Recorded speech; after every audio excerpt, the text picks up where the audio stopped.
depensa ang atong country. Si Duterte ang presidente, si Lini ang iyang bisin, Bato de la Rosa ang chief PNP. Gipangusgan ang kampanya sa droga, 6 ka buwan lang ang kontrata.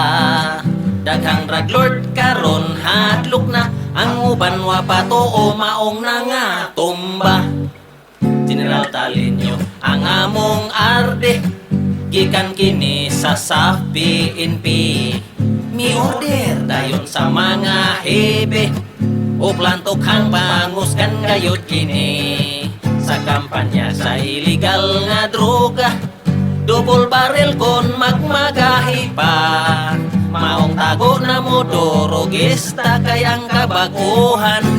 Ani ana ato ang nabalitaan karon, dunay summary execution, makalilis ang paminawon.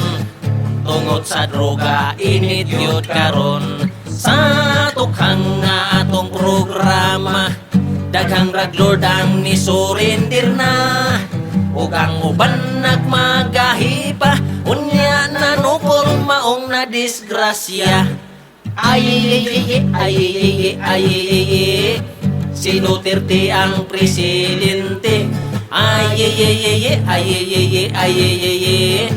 Bato de la Rosa ang chief PNP. Ay, puro gayon mga Bisaya kini. Daghang drug lord karon adlok na, ang uban kanila misurrender na. Daghan gayod ang gahiog ulo, nagpatuo nga misurrender ang tunto. Sa police station anom pa kuno, aron ang iyang ngalan malimpyo. Pag uli may balik sa bisyo, ang pulis ra ang iyang gitunto. Pag monitor na sakpan gyud siya, nisukol sa bypass maong nangatumba. Ay, si Duterte ang presidente. Ay, Bato de la Rosa ang chief PNP. Ay, puro gayud mga Bisaya kini. Daghang drug lord karon adlok na, ang uban kanila nisurrender na.